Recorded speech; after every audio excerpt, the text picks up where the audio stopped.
어디에 견주어도 부족함이 없는 그 이스라엘인들뿐만 아니라 또 이방인들에게도 다윗은 위대한 인물임에는 틀림이 없습니다. 나라가 큰 위기에 빠졌을 때에 분연히 일어서 나라 구했던 인물도 다윗입니다. 요즘 우리나라가 북한의 핵 문제로 참 어려운 가운데 있잖아요. 이런 위기와 같은 환란의 때에 나라 위하여 자신을 던져 일어난 사람이 바로 다윗이죠. 블레셋의 큰 장수 골리앗이 하나님의 이름을 모욕하면서까지 이스라엘을 대적했지만도 그 큰 위세 앞에 아무도 두려워 나서지 못할 때입니다. 그때 어린 목동 출신이 어떻게 우리가 믿는 그 하나님을 모욕할 수 있느냐 하면서 정말 물맷돌 몇 개만 지닌 채 그렇게 골리앗 앞에 섰었죠. 그러면서 외치죠. 네가 모욕하는 그 하나님의 이름으로 내가 가겠다는 겁니다. 그 신앙의 용사입니다. 이렇게 하여 아무도 대적할 수 없어 보였던 그 골리앗을 쳐 이깁니다. 백성들이 한호를 받습니다. 영웅적인 인물이 됩니다. 백성들이 다윗을 칭송하고 노래하자 여기에 질투가 일어난 사울 왕이 아들 같은 다윗을 죽이려고 쫓아다닙니다. 한때는 전쟁의 영웅이었는데 그것이 얼마 되지 아니하여서 곧바로 도망자 신세가 됩니다. 도망을 다니면서도 자기를 죽이려 했던 사울 왕을 대신 죽일 수 있는 두 번의 기회가 찾아옵니다. 측근들이 이야기합니다. 다윗이요, 당신의 목숨을 쫓아오는 사울을 죽일 수 있는 기회가 왔다고. 그를 죽이자고. 그럴 때 다윗은 반대합니다. 자기를 죽이려고 정말 토끼 사냥처럼 몰아가는 그 사울 왕을 죽일 수 있는 기회를 스스로 포기하죠. 그러면서 그렇게 이야기하지 않습니까? 하나님께서 기름 부어 세운 왕을 우리가 그렇게 해서는 안 된다고. 원수가 없는 것을 하나님께 맡기자. 그렇게 이야기하며 원수로 대하지 아니했던 인물도 바로 다윗입니다. 다윗의 위대함은 여기서 드러납니다. 이렇게 해서 사울은 폐위가 되고 다윗이 이어서 왕이 됩니다. 왕이 되고 난 이후에 사울의 손자 요나단의 아들이죠. 요나단과의 우정을 잊지 못한 것 부분도 있지만도 사울 왕이 어떻던 후손임에도 불구하고 그의 손자를 친아들처럼 땅을 주어 집을 짓고 살아갈 수 있도록 배려한 인물도 다윗입니다. 참 대단한 인물이죠. 그리고 다윗 때에 가장 이스라엘 영토가 넓었고 그리고 하나님을 사모하는 마음으로 성전을 짓겠다고 하여서 하나님이 허락지 아니하자 성전 지을 모든 기구와 나무들을 다 운반하여 준비했던 인물도 다윗입니다. 사람들은 모두가 자기 당대에 뭔가 해보려 하죠. 그 후대에 뭔가 하는 걸 원하지 않는데 그래도 다윗은 다음 후대를 위해서 성전질 모든 기구를 준비했던 인물입니다. 그의 위대함과 큼이 여기서 드러납니다. 그래서 그 당시뿐만 아니라 오늘의 유대인들도 이스라엘의 최고 지도자 가운데 한 사람으로 다윗을 인정합니다. 마태복음 1장에 보면은 예수 그리스도에 대한 족보가 나오는데 그 예수 그리스도의 족보가 이렇게 시작되지 않습니까? 아브라함과 다윗의 자손 예수 그리스도의 세계라. 예수 그리스도가 나심은 이러한데 아브라함과 다윗 이렇게 믿음의 조상 아브라함과 견줄 만한 인물로 다윗을 들먹입니다. 그만큼 존중받는 인물로 여겼다는 것을 의미하죠. 그러나 다윗은 업적만 있는 게 아니요 우리가 알다시피 추악한 범죄를 또한 가지고 있는 인물이기도 합니다. 빛이 크면 그림자가 크듯이 그의 업적만큼이나 그의 사악함도 얼마나 큰지요.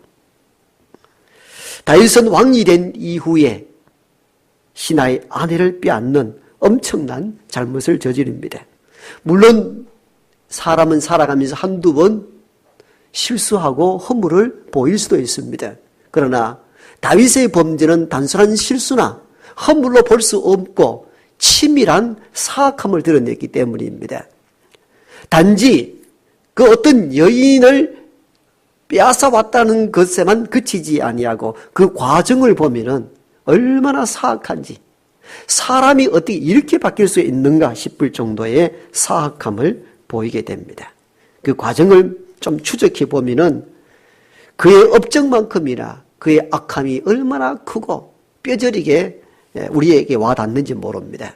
다윗이 여인의 벗음을 보고 음욕을 품을 때가 전쟁 때입니다.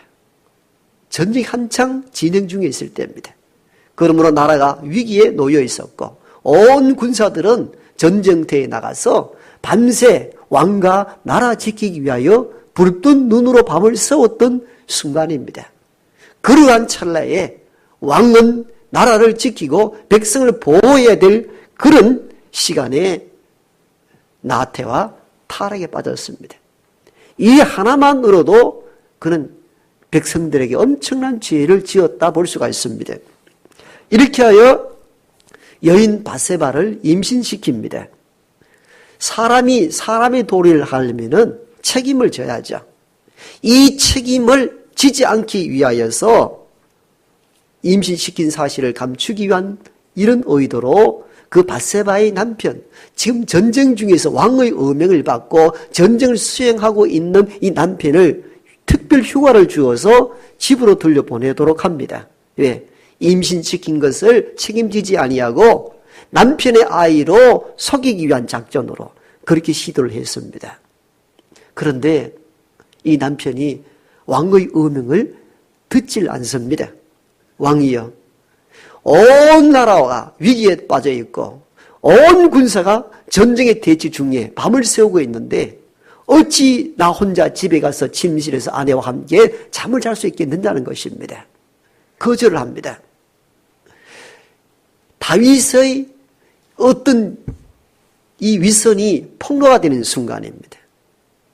그래서 다시 한번 특별 휴가를 주어서 이 남편을 집에 가도록 하는데 집에 가는 줄 알았는데 알고 보니까 밤새 궁중 문을 지키고 졸고 있습니다. 두 번 실패를 본 것입니다. 이 신하는 나라가 위중한데 집에 가서 잘 수 없다는 겁니다. 이렇게 되자 다윗은 거기에서 깨어지고 회개해야 됐었죠. 이 신하는 이렇듯 왕과 백성 나라 위하여 집에 특별 휴가를 주어도 반납을 하고 나라를 지키는데 나는 지금 왕이 되어서 무엇하느냐고 돌아보아야 되는데 그의 악함은 거기서 끝이지 않잖아요. 자, 점점 바세바의 배가 불러오는 순간에 그 남편을 죽일 의도를 가지고 있습니다. 그래서 최전선의 장군 요압에게 편지를 씁니다. 우리아를 당신에게 보낼 테니 전쟁이 극심한 가운데 있을 때에 보내라. 그리고는 군사를 몰래 빼버려라. 그가 적군과 홀로 싸우다 죽도록 만드는 살인교사죄를 꾸미고 편지를 써서 보내었어. 그렇게 해서 전쟁에 죽도록 했던 인물이 우리가 아는 다윗입니다. 너무 무섭습니다. 너무 사악합니다. 그의 사악함이 더 극명하게 드러난 대목은 어딘가 하면은 우리아를 죽도록 한 편지를 요압에게 보낼 때에 그 편지를 누구 편으로 보냈는가 하면 우리아 자신에게 보낸다는 거예요. 여러분 얼마나 사악합니까? 우리아를 죽이도록 한 편지를 우리아의 손으로 보낸다는 거예요. 자, 얼마나 사악한지 몰라요. 우리아는 그 사실도 모른 채 왕의 어명인 줄 알고 자기를 죽이라는 왕의 편지를 들고 스스로 요압에게 가고 요압이 이걸 보고 우리아를 죽음의 현장으로 내보내는 것이죠. 여러분, 역사의 다윗 전과 다윗 후에도 이렇게 사악한 인간을 찾기란 사실 어렵습니다. 그의 업적만큼이나 그의 추악함이 얼마나 큰지요. 너무너무 잔혹합니다.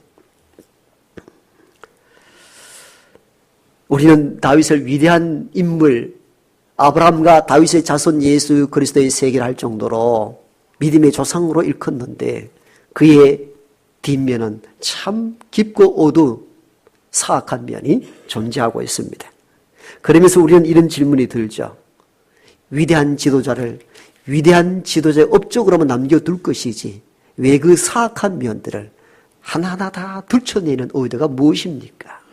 그렇잖아요. 이 책은 말 그대로 성경 거룩한 책이잖아요. 거룩한 책이라면 거룩한 이야기만 하면 얼마나 좋습니까? 우리도 은혜 받고 우리가 이렇게 살아야 되겠지. 이런 교훈을 얻게 되잖아요. 그래서 대부분 우리가 위인전을 읽어보면 어떻습니까? 이 위인은 어릴 때부터 남다르요.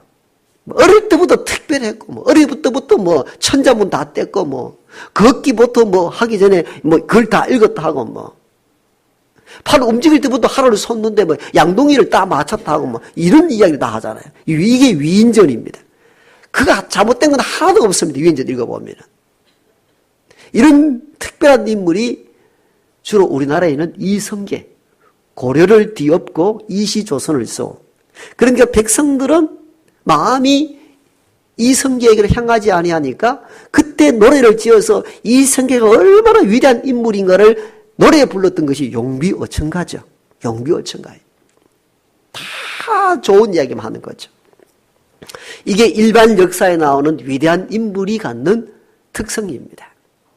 그런데 우리가 위대한 인물로 여겼던 다윗을 보십시오. 오늘 성경에는 그의 업적을 뒤엎을 만한 너무나 추악한 이야기를 성경에 상세 기록을 다 하고 있어요. 내가 오늘 만들어낸 이야기가 아닙니다. 다 성경에 있는 이야기들입니다. 얼마나 사악합니까? 그 우리아를 죽이도록 편지를 써가지고 다른 사람도 아닌 그 사람 손으로 보냈다는 이거 인간이 아니거든요. 인간일 수가 없습니다. 그러면서 우리는 이 질문을 던집니다. 성경은 왜 다윗의 업적만 기록하지 않고 사악한 면을 다 기록했던가? 사실 이게 성경이 주는 힘입니다. 성경은 어떤 인간을 포장하지 않습니다. 인간의 모습을 있는 그대로 다 투영하여 읽는 이들로 하여금 경고하고 경각심을 일깨우도록 하도록 하십니다. 이게 성령이 갖는 능력이며 힘입니다. 이건 이 세상에서 줄 수 없는 메시지가 이 성경을 통하여 우리를 보게 하시는 것이죠. 즉 신앙의 사람도 한순간에 무너질 수 있다는 것, 이걸 경고하고 오늘 이 말씀을 읽는 저와 여러분들이 경각심을 일깨우기 위하여 다윗의 범죄를 우리들에게도 일깨 하신 것입니다. 이뿐만 아니라 범죄한 한 영혼이 다시 회개하고 돌아서도록 하는 것도 다윗의 범죄를 기록한 이유 중에 하나입니다. 왜냐하면 하나님은 범죄한 한 영혼이 회개하고 돌아오는 것을 원하시기 때문입니다.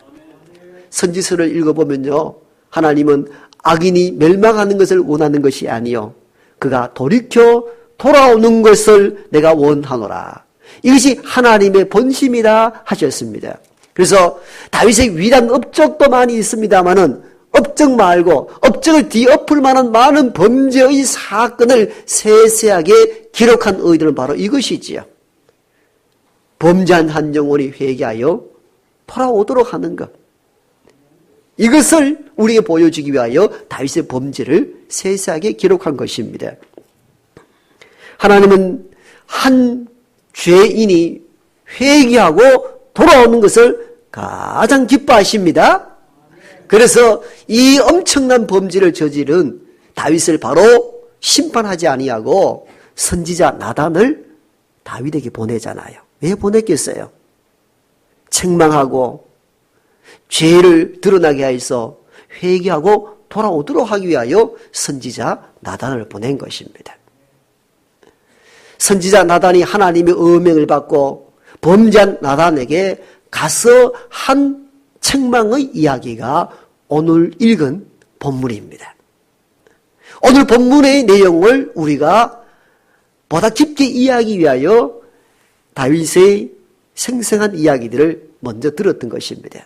자, 이렇게 범죄한 그 타락한 영혼 다윗을 향하여 나단은 이렇게 이야기를 풀어갑니다. 왕이여, 어떤 한 마을에 두 사람이 있는데 한 사람은 부자입니다. 그 집은 소와 양이 엄청 많습니다. 그런데 다른 한 사람은 너무 가난합니다.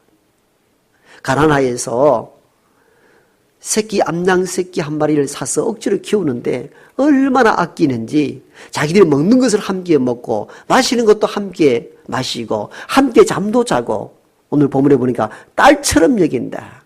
너무 귀하니까 한 마리밖에 없으니까. 그런데 그 마을 부잣집에 어느 날 한 손님이 찾아왔습니다.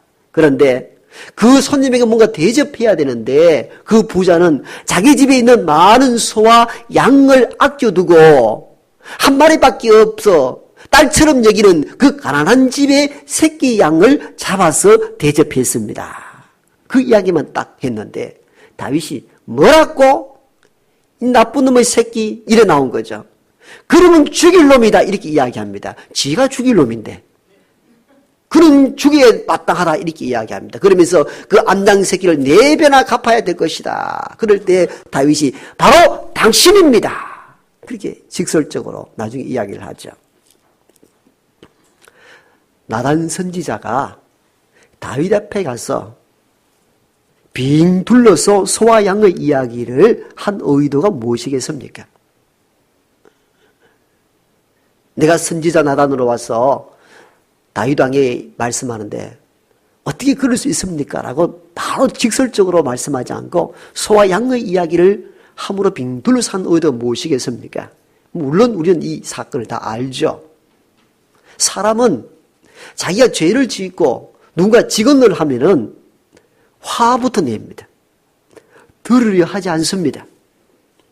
세례 요한이 자기 동생 아내를 빼앗기 위하여 동생을 죽여버리잖아요. 이가 헤롯 왕이거든요. 그때 세례 요한이 분열이 일어서서 직설적으로 잘못을 지적했다가 나중에 목배임을 당했잖아요. 이와 같이 선지자는 한 시대에 목배임을 당하여도 직언을 할 수 있는 사람이 선지자거든요. 근데 나단은 이걸 빙 둘러서 소와 양의 이야기를 합니다. 물론 의도가 있겠죠. 사람은 빙 둘러서 이야기하면 제3자적 입장에서 객관적으로 볼 수 있어요. 내 이야기 아니고 남의 이야기 같으면 객관적으로 옳다 그르다를 분별할 수가 있어요. 바로 당신이 잘못됐습니다 이렇게 하면 욱 올라와가지고 막 반대하고 항거하고 뭔가 거부하고 싶어 하는데 남의 이야기처럼 빙둘러 이야기하니까 객관적으로 보니까 어떻습니까? 그 부자가 참 나쁜 놈이거든요. 그럼 그 놈이 죽어야 될 놈이다 이렇게 이야기하는 거예요. 우리가 다 그래요. 나의 이야기를 직설적으로 하면 기분이 상해 안 들으려는데 남 이야기처럼 하면 어떻습니까? 들으려 하죠. 그리고 객관적으로 판단할 수 있는 능력이 생겨요. 이런 적분을 씁니다마는 나단이 소와 양의 이야기를 빙둘러서 한 의도는 이것만이 아닙니다. 정작 중요한 것이 여기에 있습니다. 왜 나단이 그 범죄한 영혼 다윗에게 소와 양의 이야기를 하는가 하면은 당신이 지금 왕이기 전에 이전에 소와 양을 기르던 목동이 아니었는가 하는 메시지입니다. 이게 선지자 나단이 정말 다윗을 깨우치기 위하여 적분했던 이야기입니다. 여러분 많은 이야기 가운데서 다윗의 책망을 하는데 왜 이 소와 양의 이야기를 끄집어내야 될 이유가 뭐가 있습니까?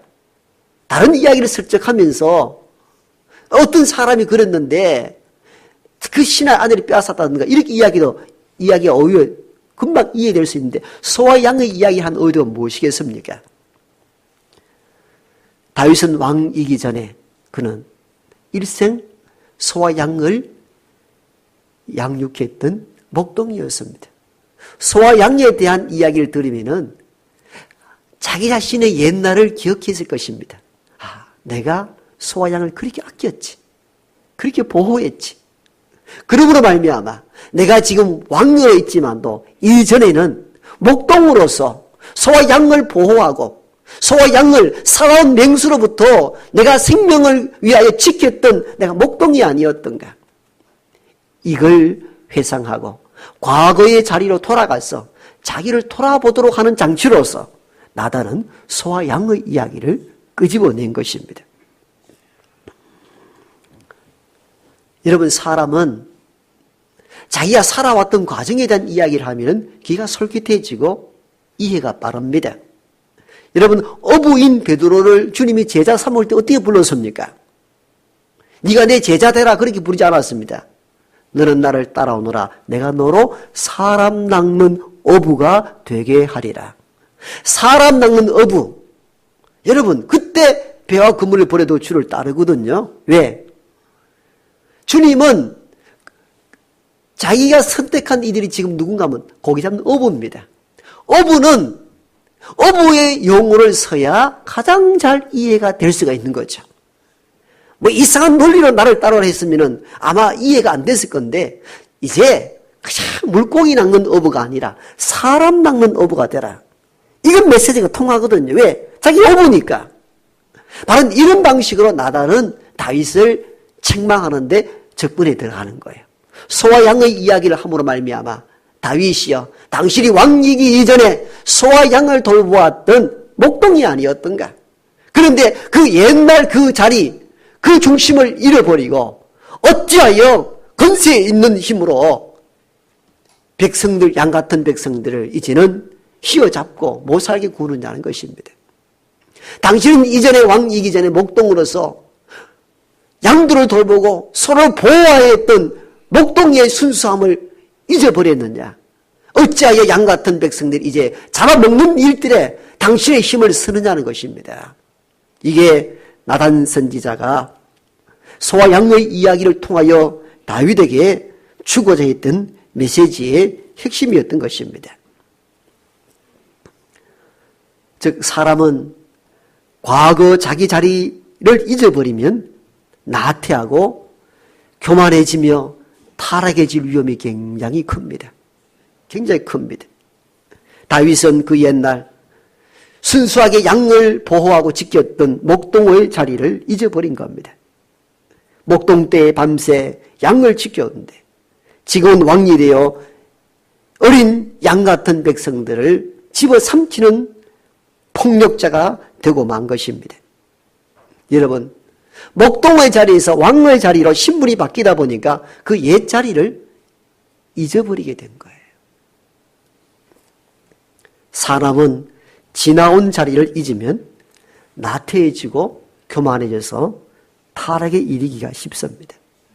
다윗이 왕이 되었어도 자기가 왕되기 이전에 양과 소를 보호했던 목자의 심정을 가졌다면 그럴 수가 없다는 것입니다.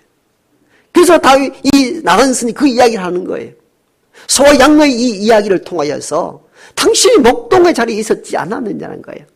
한때는 소와 양을 돌보고 자기 생명을 다해서 사람 맹수로부터 소와 양들을 보호했던 당신이 어찌하여 왕이 되고서는 양 같은 백성들을 집어삼키는 폭력군이 되었느냐는 것입니다.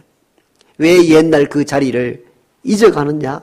그 말씀이었던 것입니다. 여러분, 거의 모든 사람들이 넘어지는 이유를 보면은 다양한 이유가 있습니다만은 공통점이 있습니다. 과거 자신의 위치, 자리를 잊어먹는 사람은 대부분 나태하고 타락합니다. 갑자기 큰 기업체가 되어서 사장이 되어서 모든 사원들이 꾸벅꾸벅 절을 하니까 정말 힘들고 어려워서 정말 조그만 한 평짜리 사무실에 출발했던 그 시절을 잊어버리니까 이상한 갑질을 하게 되는 것이거든요. 여러분, 요즘 어떤 이 체인점의 회장들 갑질하는 거 보세요. 다 처음에 어렵게 시작을 했거든요. 그 나중에 되니까 그 옛날 자리를 잊어버리니까 이상한 일을 한단 말이에요. 한 이솝 우화에 나온 이야기입니다. 한 수도사가 산길을 가는데 둘치가 까마귀에게 쫓겨다닙니다. 둘치가 너무 불쌍했습니다.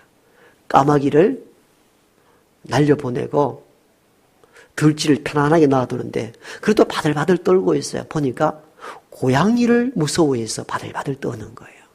그래서 이 들쥐를 고양이로 만들어줬어요. 그러면 좀 편안하게 안 살겠네 싶어가지고. 근데 이 들쥐를 마술로 고양이를 만들어놨는데 고양이들이 불불 떨고 있어요. 그 보니까 개를 보고 무서워하는 거예요. 그래서 안 되겠다. 이 양 들쥐를 내가 사랑했으니까 또 고양이 됐던 것을 개로 만들어줍니다. 이제는 활개치며 멍멍 짖고 안 다니겠나 싶었는데 이 개로 만들어놨는데도 불구하고 또 다리를 덜덜덜 떠는 거예요. 보니까 산중에 호랑이를 보고 떠는 겁니다. 그래서 이 개를 또 호랑이로 만들어준 겁니다. 그런데 얼마나 자신만만하게 사는지. 그런데 이것 봐라. 호랑이 되다 보다 보니까 개도 괴롭히고 고양이도 괴롭히고 온 산중의 짐승 다 괴롭힙니다. 수도사의 의미는 그게 아니었는데 수도사가 이 호랑이 된 이 지었던 이 인간도 아니구나. 이를 불러다가 놔버렸던 거예요. 이 인간 호랑이야. 그러지 마라. 내가 네 그러려고 산중에 있는 짐승 괴롭히라고 호랑이 만들어준 건 아니다. 그랬더니 예 하고 하면 좋은데 힘이 생겼든지 이제 수도사까지 잡아먹으려 하는 거예요. 그래서 수도사가 마술을 부려가지고 들쥐로 만들어버렸다고 합니다.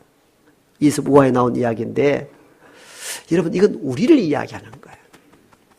우리가 처음에는 들쥐와처럼 부들부들 떨고 어찌할 뻔 알지 못했는데 그 인생 불쌍하다고 정말 호랑이같이 능력 있는 사람 만들어 주었더니 나중에는 하나님도 없어요. 앞이 안 보여요. 교만하고 나태하고 방종해집니다. 여러분 이게 인간이고 이게 다윗이었습니다. 옛자리를 잃어버린 거예요. 아담의 타락된 이유도 어디에 있습니까? 하나님이 만든 인간의 자리를 넘어서 하나님의 자리를 탐했던 것이죠. 선악과를 먹고 싶어 그거 따먹었다는 그 의미는 그 하나님의 영역을 의미하는 것이거든요. 하나님의 영역을 의미하는 게. 그걸 넘어섰다는 그 의미는 하나님의 자리에까지 이르고 싶은 인간의 욕망. 그 인간의 자리를, 옛자리를 잃어버리고 하나님의 자리에 탐한 결과 그가 범죄하게 되죠.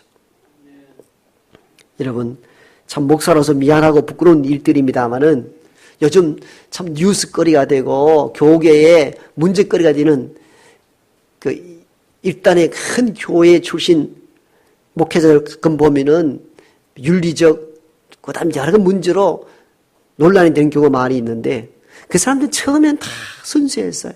다 개척교회를 했습니다. 힘들게 열정을 하고 기도하고 설교하고 전도해서 교회에 몇천 명, 몇만 명 모아놨는데 사실은 여러 가지 이유가 있을 수 있겠습니다만 제가 보건대는 다윗처럼 지금 여러분 교회가 수천 명, 수만 명 되고 교회에 힘이 생기면요 정치인도 와서 꾸벅꾸벅 절하고요 선거 나올 때 되면 다 꾸벅꾸벅 절하고 어떤 데는 대통령도 청와대에 와서 설교 좀 해달라고 이럽니다. 자기 건세가 엄청나거든요. 거기에 맞들다 보니까 옛날 정말 지하 상가에서 그렇게 낮아진 심령으로 기도했던 그 기도의 자리를 잊고서 한 거죠. 그러니까 잠시 유혹에 넘어가는 거예요. 나태에 빠지고 타락과 방종에 빠지게 되죠. 어찌 그런 사람뿐이겠습니까? 여기 서 있는 이 목사나 여러분 장로님이나 권사님이나 집사님이나 우리가 그런 소리 한 번씩 들을 때가 있잖아요. 저 사람 목사가 되더니 저 사람 장로가 되더니 저 사람 권사가 되더니 참 많이 바뀌었네. 혹시 그런 소리 들어본 적 없으십니까? 지금 가지고 있는 권위 힘 과거에 우리가 낮아진 심령으로 섬겼던 그 옛자리를 잊어버려서 오는 아픔들 얼마나 크고 속상한 일들입니까? 이게 오늘 다윗의 이야기가 아니다니까요. 오늘 우리 모두의 이야기요. 죄의 이야기 될 수 있다는 거예요. 왜 이런 현상이 벌어지는가? 과거 힘들고 어렵고 정말 겸손한 자리에서 너무 떠나 있었기 때문에 그게 다 이렇게 비참한 다윗을 만들어낸 거잖아요. 어떤 신분, 어떤 위치, 어떤 일에 있어 우리가 생각할 것은 과거 옛 순수한 자리를 늘 기억하셔야 됩니다. 신앙인은 이 자리를 잃어버리는 순간 나태와 교만에 빠지고 타락할 위험이 굉장히 큽니다. 그 대표적인 인물로 다윗을 우리가 소개하고 있잖아요. 다윗을 소개하고 있잖아요. 다윗만큼 위대한 인물이 어디 있습니까? 그 위대한 인물이 말년은 참 너무나 피폐한 인생을 살아가잖아요. 그게 어디서 시작됩니까? 옛 목동의 자리를 잊어버리고 산 거예요. 양을 보필하고 소를 보호했던 그 목자의 심정을 잃어버리고 왕의 건설함한 백성들을 함부로 대했기 때문에 그가 폐역한 길을 걷게 되고 노년이 늘 아픔과 추악함으로 끝나버리고 말았던 것입니다. 우리는 다윗의 이 사건을 통하고 그리고 나단 선지자가 왜 이 이야기를 다윗에게 했는가를 깊이 묵상할 수 있기를 바랍니다. 우리의 옛자리를 잊어버리지 말고 우리가 조금 내가 하는 그 순간에 내가 하나님의 첫 은혜를 입고 그렇게 눈물 젖으며 은혜를 사모하며 겸손히 행했던 그 옛자리로 돌아갈 수 있는 저와 여러분 되기를 바랍니다. 아버지